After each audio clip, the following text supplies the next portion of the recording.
haven't known a true thing in all your life. Death is always true.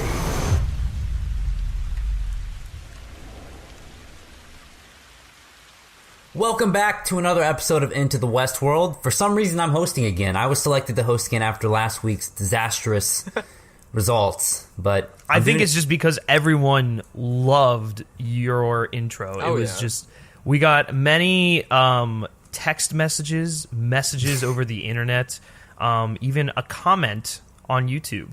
So. Yes, Jonathan Nolan himself. Yeah, yes, Jonathan HBO Nolan reached himself out did, and said, "Hey, we need him on an after show on HBO." Yes. Yeah, exactly. I mean, Tyler just kind of oozes Westworld right now. It's his favorite show ever. Yeah, especially this episode. Exactly. Yeah, especially this episode, The Riddle of the Sphinx, not a Latin title, unfortunately. I was really hoping to use my Spanish accent again for the Latin title. But, before we talk about this very controversial episode, let me introduce our panels. Zach Pope, you go first. What's up, man? Hey, what's up, guys? We're talking Westworld. This is probably my favorite episode of the season. It was even better than last week's, and I loved it. Yes, and Griffin. Tell the people who you are, because they don't know who you are. Yeah, no one knows who I am, even though this is my channel, but it's kind of become like Tyler's channel when we talk about Westworld for whatever reason, because everyone likes his intros, I guess, maybe. I don't know. Anyways, I'm Griffin, and I like Westworld, and I really like this episode. This episode is, once again, one of the best episodes of Westworld, I think. I just kind of blew my mind in a lot of ways, so I can't wait to talk about it. Yes, and it was directed by a female, Lisa Joy. It was directed by Lisa Joy, one of the creators. Yes. I think that's one of the reasons why I really liked it, was because it was directed by her, who has such an understanding of the material and such like an appreciation and understanding of the lore that I feel like it added to everything they were doing in the episode. And so you have her behind the camera directing the episode instead of in a producer position, and it just. I think it's one of the reasons why this episode was as good as it was. Is this the first episode she's directed of the show? I doubt it, but is it? I think it is. I believe it is. Yeah. She's co-written a lot, but this is the first one. Awesome. What a great one. Well, what a great one for her to direct. I mean, the amount of reveals we got in this episode stand out the most. Yeah, I mean, she came out swinging, man. She came out swinging. Absolutely.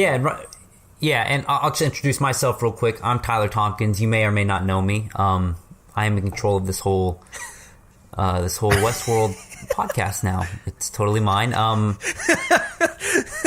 YouTuber, Twitter, God. Instagram. You can find me on Tyler Tompkins. Social media. Really cool. He's an Instagram model, if you guys didn't know. Yes. Oh no! He's a Stardust reaction model. Yeah. That's Stardust what he reaction model. There's a huge difference. Oh, okay. Please don't mess that up. But yeah, we're going to be talking about the Riddle of the Sphinx. But yeah, y'all already pretty much started. I guess we can talk about like what we liked about this episode the most. I'll let y'all go first, I guess. Well, Zach, I feel like it's only natural if you go first. Man, laying it out on me. Well, I'm going to get straight to the thing that made my jaw drop. Let's get this straight. The last 20 minutes of this episode made our jaws drop. Yeah, I mean, again, this is what Westworld does best. It builds up everything. It just built up everything from last episode. I will say, I thought it was going to be more Man in Black, but we got a lot of Bernard. A lot of Bernard. And that was not a problem with me. Bernard, and you know what was weird? His eyes in this episode when he had the glasses down, I don't know if it was like the camera angle or something, but he literally looked like a robot in that scene. Like with his eyes. No, like, that was done. It was intentional. I mean, it was definitely like his acting, and it was like what he was portraying in his face. I mean, that's just a testament to how good Jeffrey Wright is. He's fantastic. As an actor, and more specifically in this role. So, I mean... Yeah, he did a really good job of playing like the both sides, like just like the zombie robot kind of Bernard, and then like the Bernard that's like, what the hell is going on? No, I totally agree. And I mean, there's just so much to this episode to dive into. The whole beginning with Jim Delos is like, in the whole way that they kept going back and forth to it just tied in perfectly, especially towards that ending sequence with Bernard and Elsie, who is alive. Thank God. I love. Oh my God! I was so happy to see that she was alive. Reveal. I think for me the biggest reveal was the Man in Black's daughter. I did not see that coming. Yeah, the very ending. I don't know how. I just never thought to me that would be his daughter, even though she was badass. I totally agree. The last 20 minutes of this 5-hour episode was fantastic. It was so great. Oh my god! Well, I gotta say, when they had her riding on the horse for whatever reason, I was like, is that his wife? Did they like is Ford messing with him again by reconstructing his wife and then having her reappear? Like that's where my mind went to because all the stuff we saw with Jim Delos, and I was just like, oh my god! But yeah, it ended up being his daughter, and I was just like, damn, this is about to get into some family drama here. I agree with you. That was a huge reveal at the end, and then I love that whole sequence where William like helps out Lawrence, and then Ford comes back as that little girl, and he's like, just because you did this one good thing doesn't mean that you're a good person. Like just like still fucking with him beyond the grave. And then like he's like, that's not my mission. He's going on playing the game, and I think that what this episode did, it just made me love William even more as a character because we got to see him both, in the past and how he was dealing with Jim, and then also, on this little side adventure that he was going on with Lawrence and the Confederados and stuff like that. Before I toss it over to Tyler, though, I do want to say one more thing, and that is the Bernard stuff when they were in the basement lab. Dude, the flashbacks with Bernard were so rich. Yes. They were so awesome. And like that last one, I'm like, this is amazing. Like I was getting chills that entire last section where Bernard flashed back to when he like killed everyone in the lab, all the Prometheus goons and everything. Dude, that was a great sequence too. I mean, just how badass. Like those things were just, they didn't care. They were just taking them out one by one. Oh, I know, man. It was so good. All right, so Tyler, tell us why you hate this episode, because apparently you're a hater. Yes. So I did like all those moments you have all mentioned. I liked them, like the whole Bernard in the basement. That one sequence was really good. And the last like 2 minutes makes it, just because you're like, oh my gosh, there's so many more possibilities now. Like, because I mean, that's just like, wow, how, where's she been this whole time? She's probably been in multiple other parks. I don't know, but this is going to be kind of a weird comparison, and I think Zach is going to be the only one to pick this up, but this episode reminded me a lot of The Vanishing of Sydney Hall, which is a movie that recently came out. I like that movie, but my biggest problem with it was the structure. Okay. It was a very odd structure, and that's how I felt about this episode, too. I thought the structure was very strange, and the pacing was slightly off, just because I think the episode could have been like 50 minutes. I thought it was way too long. Okay. I lost interest multiple times. Really? You know what? You know what? I can actually get your point of view on The Vanishing, because the structure of that movie, that's what killed that whole freaking movie. That movie died with the structure. And the ending of that movie was really good, because you're like, oh, okay, I see now what they were going for. That just wasn't really... And I can get your structure with this. Maybe it's just because I had more interest in this episode that I didn't care about the structure, and The Vanishing of Sydney Hall was like all over the place. I feel like this probably did a little bit better job of it. Oh it definitely. This one, Lisa Joy definitely had more control, but right. No, if I had one critique, it might be that like the sequences where Jim was like getting ready in the morning felt a little different from everything else. And it just like it felt like more modern. Well, it didn't even feel like Westworld when it started. Honestly, there's a point where it blacks out and it goes back to the record, and I honestly thought, I was like, is HBO doing commercials now? I did too. It felt like something AMC does when you're watching the fucking Walking Dead, and all of a sudden it cuts to something and you're like, is this part of the show or is this like a fucking commercial? Because so that, I mean, I will agree with you on that. Like those sequences, like adding up to it until we saw William, it felt like a commercial. And it felt weird. Like the look of it, I mean, when it started and you see the red record player and all that stuff, it all looked beautiful. The coloring and the palette of that looked great, but it didn't feel like it was Westworld really well shot a little bit. Yeah, and it's not necessarily I have a problem with the story that they're telling, because it's it's interesting. It's just the way it was executed. I guess I thought it could have been done in a better way, in a more simpler way. Well, and the thing we didn't mention, because we're all talking about Bernard and William because that's where the episode leaves off and that's where most of the meat is. But the stuff with the girl and Luke Hemsworth. We get some more of that in there. The Aboriginals, the Native Americans, whatever they are, they don't end up killing him, which I found be pretty interesting. They didn't really touch on that a whole lot, but I think it was it's like something that will tie in later, though. Right, but in some regards, that stuff did feel out of place, simply because I totally forgot about that. There's so much that went on in this episode. Like there was, and that was really probably the only people that didn't. Go ahead. Oh, I was going to say that's probably the weakest part of this episode. Is really the only reason they show that girl is, like, for me, the only reason they showed her and what she can do is how she would talk to the Indians and stuff. For me, that shows like I mean, there's a bunch of different ways that we can see with Emily, his daughter, obviously being in this. I look at it as that William has put Emily in this park, that she has learned like the ins and out, just like her father has. Like she can talk the languages, and who knows, she's probably gone to each and every park that they have. But I look at that part, and I feel like this whole sequence was pretty much just to show that like she's been in the park for a very long time. Yeah. Right, but at the same time, and I that stuff didn't necessarily bother me. I'm just trying to understand Tyler's point of view. I feel like it wasn't necessary because we got that in the previous episode with the India stuff, you know? Mm-hmm. Yeah. So that would just be that's just, you know, whatever. That's a reason that I'm using to kind of see his side of it. Yeah. But, it was a cool sequence. It's not like I hated this episode. It's just like the past, to me, the past 3 episodes were so much better because they felt so much more different. Whereas this one, like we were talking before, this one felt more like season 1, which I didn't like. I liked it, but I didn't think it was the best thing in the world. But y'all loved it. Y'all love season 1. Yeah, so it went back more to like season 1 vibes. Maybe that's because of who directed it, or maybe how they wrote it. And I mean, I think it was just it was just the perfect palate cleanser for the previous episode, because the previous episode was more like climactic and action heavy with like some great like character moments sprinkled in.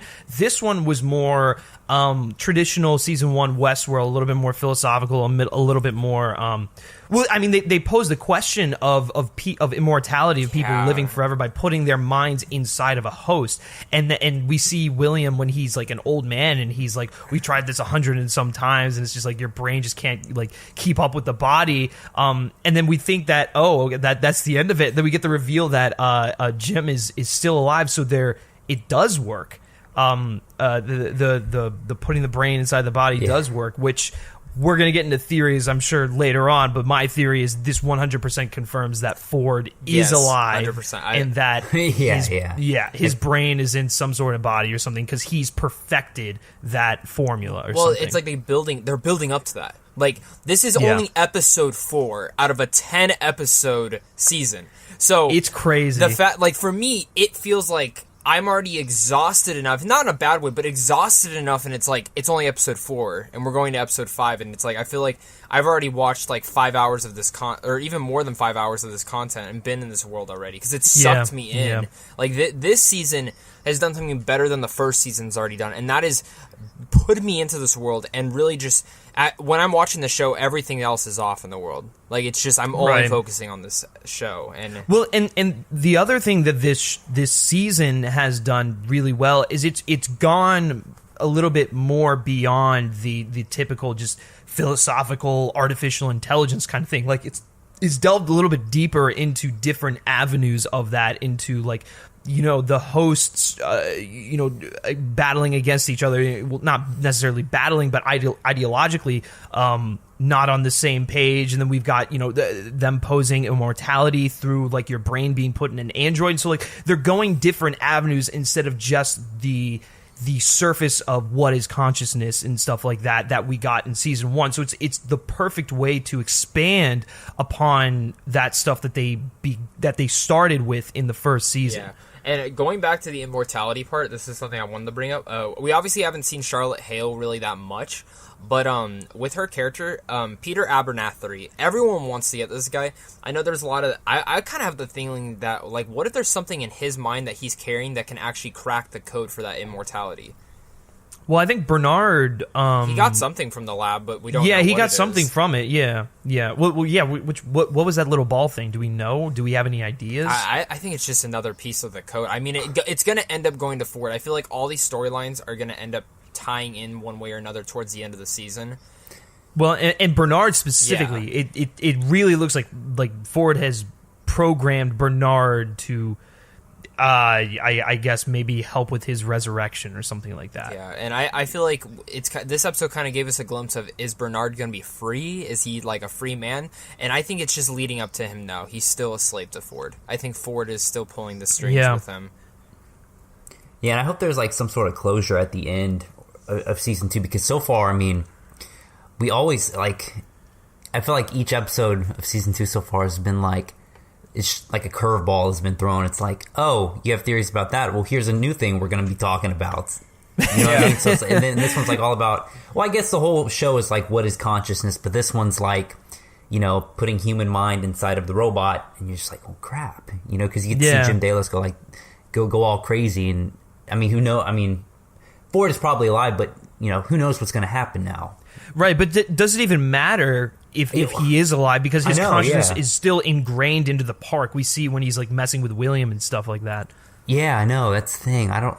There's so much to this. Do you think we'll see like, something with Ford by the end of season 2? Yes. I think so. Yeah. Whether it's actually, like, I know Zach brought up this point, and it is a good point. I'm going to steal it for a second, but whether it is actually Anthony Hopkins is another question. Yeah. He may have just put his consciousness into another body. Once again, that was Zach's theory, not mine, so thank you for that. So that could definitely happen. Well, he said in Maeve's body? No, not Maeve, just like another person's body. Well, I was saying, I think it's going to be younger William. Fucks with him even more. Okay. Imagine Jimmy Smith showing up in this, like, a robotic version of him. Like, that would, like... I mean, he's literally looking down at his past. I don't know. For me, it says something to go that way. Or maybe Logan. Maybe he takes on the persona of Logan. Right. Yeah. Well, that's the other thing. We found out that... he overdosed. That Logan OD'd because he couldn't cope with reality, which is such an interesting development with that character. Yeah. Very poetic, in a way. It's crazy. I want more Teddy. Teddy, yeah. We want more Teddy. We need more Teddy. Well, we got... I think that they're going to be building up to something in, like, 2 episodes or just something where with the conflict between Teddy and Dolores, because they've already, like, planted the seeds for that. Yeah. So that's definitely going to come later down the road, for sure. Yeah, but that... Again, to me, the one I can't stop thinking about is, you know, the Man in Black, his daughter.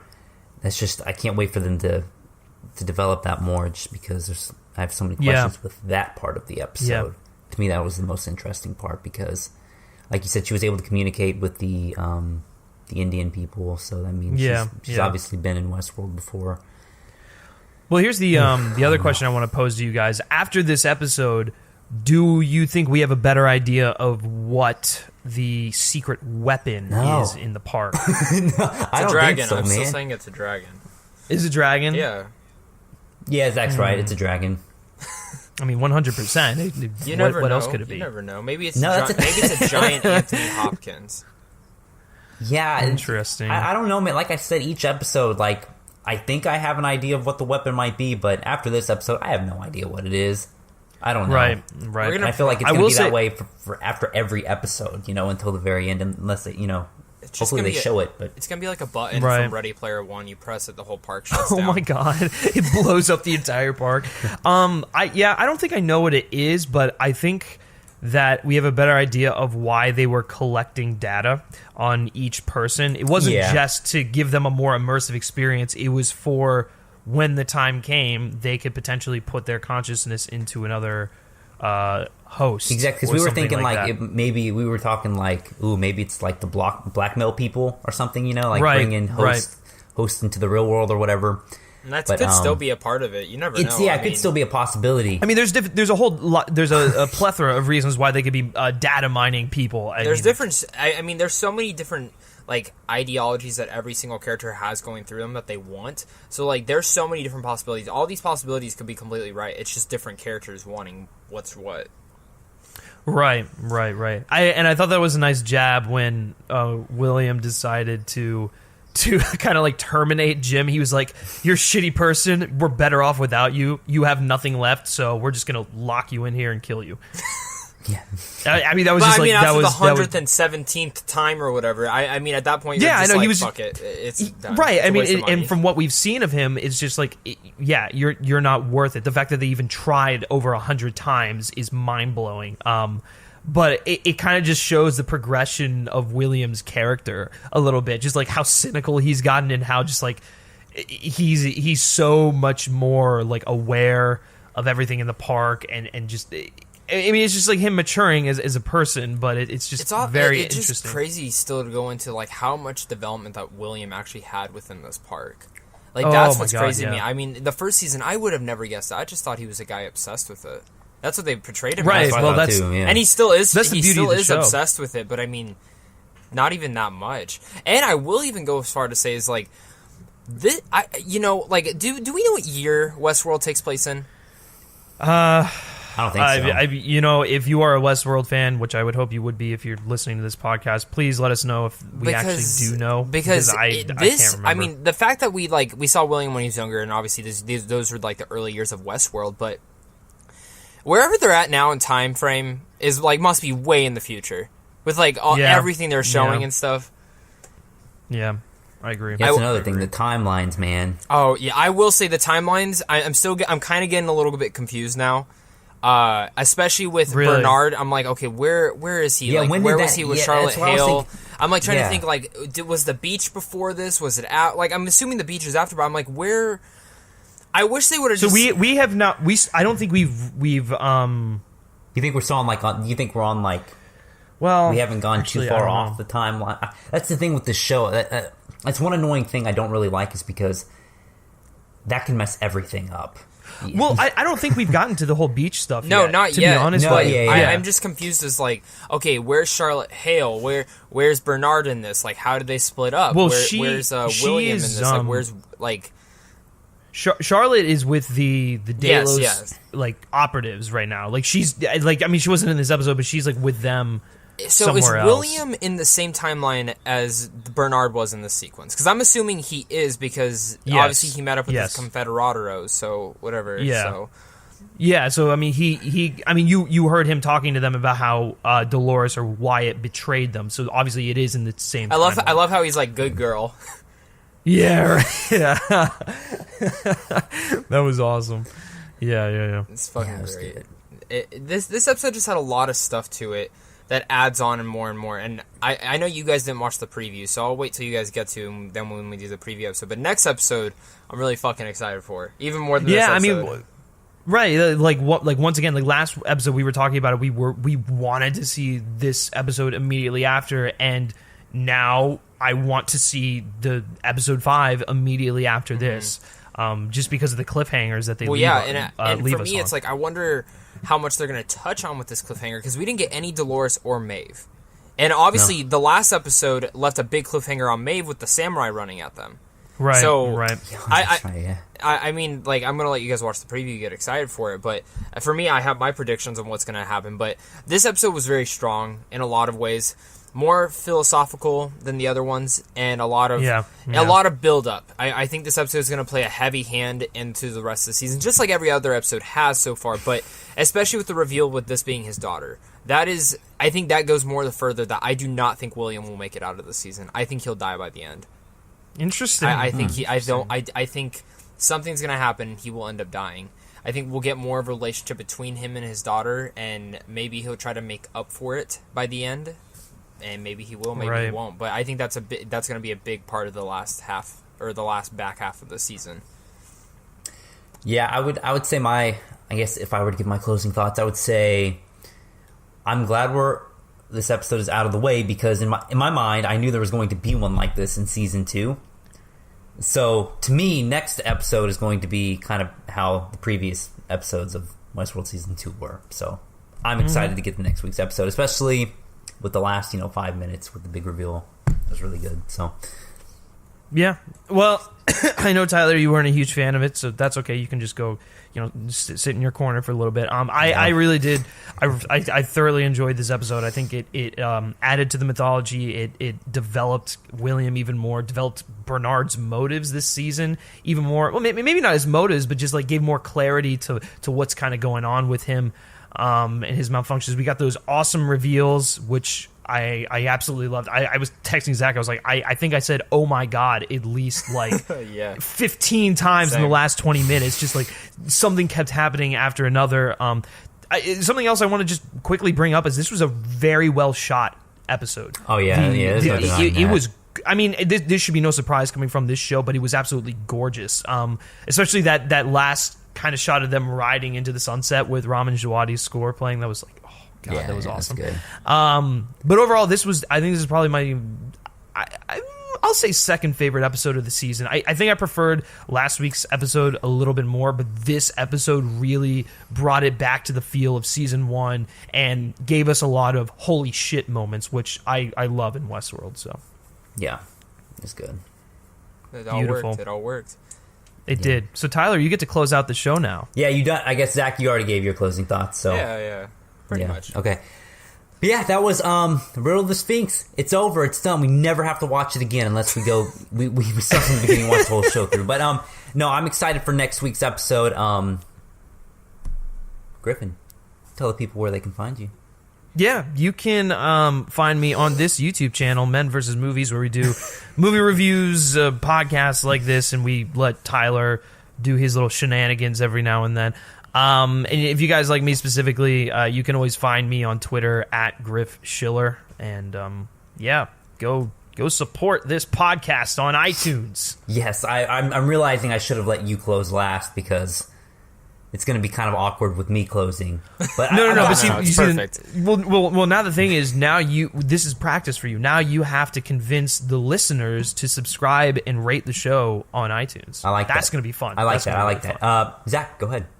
All right, you guys can find me over at YouTube at Zach Pope Reviews or at Twitter at Pope the King. Come talk to me. We'll talk some more Westworld and why Tyler kind of sucks for not liking this episode. But it's besides that. It's okay. It's okay. He likes Barry. I'm going to plug Barry again. Okay, Please yeah. go watch Barry. It's an amazing fucking show. Just up there with Barry. Westworld. Best finale, best show of the year. Nothing will beat it. But yeah. Wow, you're saying that Barry is the best show of the year on a Westworld? Yeah, I'm saying that. But Westworld's still a great show. I love this episode. Very thoughtful stuff. And I cannot wait to see Yeah. what goes next. Cloning humans is pretty cool. I hope they do this in real life. Yes, Barry is Bernard free. You don't have to worry about it. Just go go and watch it. No, I'm kidding. Barry is really good though. Yeah, as for me, my name is Tyler Tompkins, the new host of Into the Westworld. You can find me on Men vs. Movies, apparently. You can also find me at Tyler Tompkins on YouTube. Should be the first one that pops up. And Twitter, Instagram, Facebook, all social media. I will say though, just go to his Twitter page. He hasn't posted anything on YouTube in like a year. So just like just go to his Twitter go binge page. his old videos. Or yeah, you could go binge his old reviews. They're very entertaining. Something's coming on my YouTube. I'm building a hosting reel. That's going to be coming out really soon. What's up? Is this a 100% like actual thing that's I'm adding happening? this to my hosting reel. So it's No, what you should do is you should add the one from last week to your hosting reel. That was that one. Yeah, that one's obviously better. Oh yeah, no. Don't look me up on YouTube. Look me up on Stardust. That's where I'm very popular. With the shirtless reactions.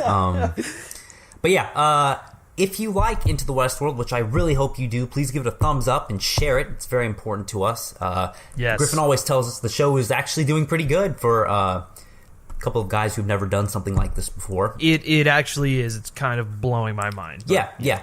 And you can, also go download the podcast too, because that's wherever we do our preview episodes, which are also a lot of fun. Those come out every Wednesday. We shoot them before Wednesday, but those come out on Wednesday. This is already up, obviously. You're watching it. Yes. But as always, you're doing a good job. Great you're doing job. A good job. I think this is one of your better closeouts. yeah. And be sure to tune in next week on Monday, where you can see our breakdown of Westworld Season 2, Episode 5. Thank you so much for watching.